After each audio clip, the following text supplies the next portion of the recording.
Pensa só numa coisa. E se as maiores bênçãos da vida fossem, na verdade, as nossas maiores maldições em potencial? Parece estranho, né?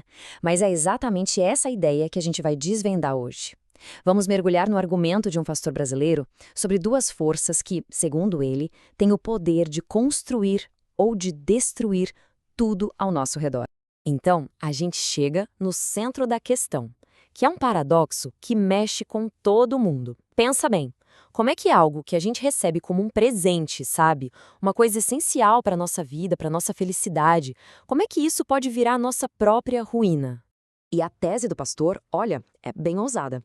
Ele diz que as duas maiores necessidades que todo ser humano tem, aquelas que a gente vê como presentes de Deus, são, na verdade, a principal causa da queda da humanidade. O ponto-chave, segundo ele, é que o problema não é a coisa em si, mas o jeito que a gente lida com ela. É isso que vai definir se vai ser uma bênção ou uma maldição. Bom, vamos começar pela primeira dessas bênçãos perigosas. E é uma que todo mundo conhece, que move o mundo: o dinheiro. Vamos entender como uma coisa tão necessária pode acabar sendo tão, mas tão destrutiva. Ok, e aqui está o ponto principal. A distinção é muito, muito importante. De um lado, o dinheiro é visto como uma provisão de Deus, uma ferramenta, algo essencial para viver. Só que o perigo, segundo esse argumento, não está em ter o dinheiro. O perigo está em amar o dinheiro. Amar mais do que tudo. É esse amor que transforma a ferramenta na famosa raiz de todos os males. E os frutos desse amor descontrolado? Bom, eles são devastadores. A ganância não causa só problemas para a pessoa, tipo ansiedade, angústia. Não, ela vai além. Ela corrói a sociedade inteira com corrupção, com roubo, com golpes. A coisa chega a um ponto que as pessoas arriscam a própria vida só para ter mais e mais. Para deixar esse ponto bem claro, o pastor usa uma das frases mais impactantes da Bíblia, aquela do camelo. A imagem é muito forte, né? Um camelo tentando passar pelo buraco de uma agulha. É para mostrar o quão difícil, para não dizer impossível, é para alguém que coloca a riqueza em primeiro lugar conseguir encontrar um caminho espiritual.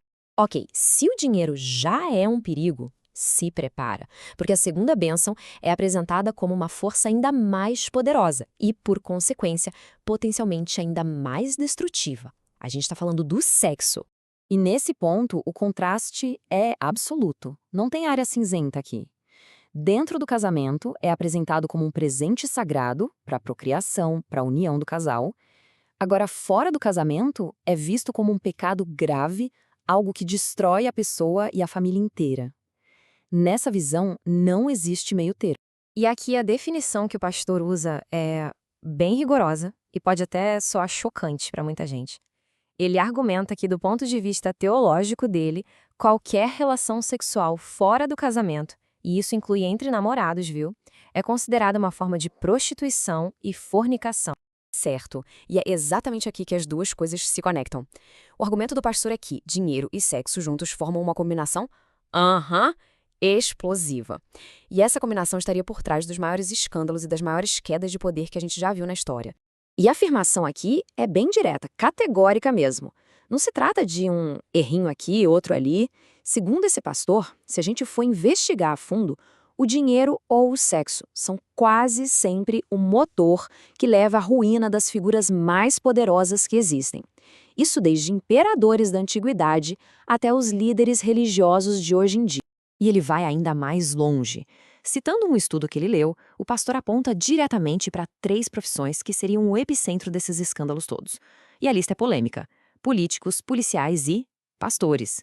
Segundo ele, esses seriam os grupos mais vulneráveis a essa combinação perigosa de dinheiro e sexo.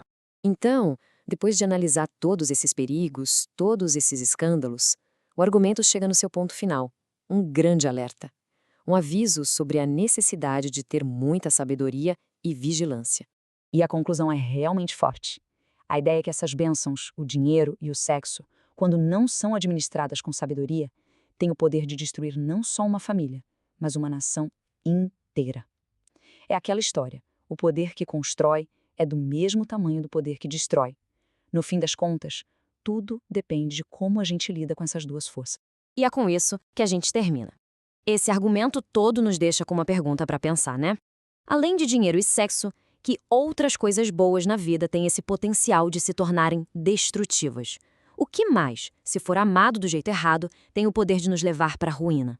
Fica aí a reflexão.